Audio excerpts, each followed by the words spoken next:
फार पूर्वी मतदान झाल्यानंतर तत्काळ मतमोजणीला सुरुवात व्हायची आणि मध्यरात्री किंवा दुसऱ्या दिवशी पहाटेपर्यंत मतमोजणीचे निकाल जाहीर व्हायचे. जोपर्यंत मतदान होत नाही तोपर्यंत मतपेट्या उघडल्या जात नाही. मग त्याच्यामध्ये पोस्टल सुद्धा आल्या. आता या याच्यामध्ये निवडणूक निर्णय अधिकारी प्रभाग क्रमांक 200 ते 206 यांचे 8/1/2024 पत्र मतमोजणीच्या दिवशी मतमोजणी सुरळीत पार पाडण्याकरता उक्त दिनांकास झालेले टपाली मतदान हे मतदानाचा लिफाफा तपासून वगैरे खूप मोठे आहे. त्यांनी आज दिनांक 15/1/2024 रोजी दुपारी 3 वाजता सदर टपाली मतपत्रिकेच्या पेट्या स्ट्रॉंग रूम मधून बाहेर काढण्यात येणार आहेत. तरी त्याकरता आपण किंवा आपल्या टपाली मतपत्रिकेकरिता नेमणूक केलेला प्रतिनिधी यांना वरील नमूद वेळेत उपस्थित राहण्याकरता आपले स्तरावरून सूचना देण्यात याव्या.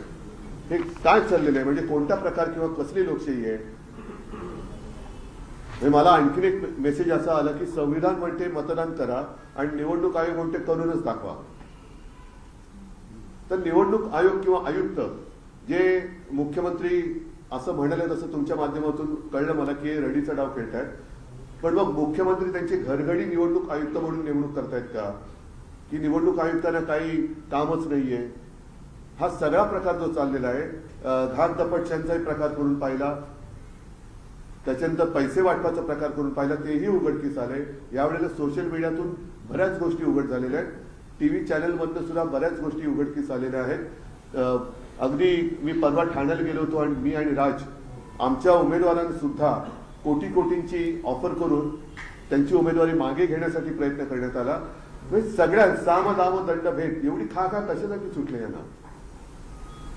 का एवढी तुम्हाला ही महापालिकेची निवडणूक, नगर परिषदेच्या निवडणुका म्हणजे मला असं वाटतं की यांच्याकडे महायुतीकडे कर्तृत्व काही नाहीये म्हणून वाटेल ते करा. तिकडे गणेश नाईकांकडे त्यांचं मतदान केंद्रच फरार झालं. म्हणजे टांगा आहे की त्या जागेवर मला माहित नाही, पण मतदान केंद्र फरार. त्यांच्या टांगा दुखल्या फिरून फिरून, या मतदान केंद्रात गेले इकडे नाही, त्या मतदान केंद्रात 4 तास लागले त्यांना. म्हणजे हे मंत्र्याची हालत आहे. टांगा दुखल्या, केंद्र फरार. टांगा पलटी नाही झालं, पण त्यांच्या खेट्या घालून टांगा दुखल्यात. आता डोक्यावर हात मारावा की पाय चेपत बसावे हा गणेश नाईकांपुढचा प्रश्न असेल. पण ह्या सगळ्या गोष्टीवरती इलाज करत असेल तर मला असं वाटतं निवडणूक आयुक्तांना तत्काळ निलंबित करून त्यांच्यावरती कारवाई केली पाहिजे. कारण हे बसल्या जागी फुकटचा जनतेचा पैसा खातायत.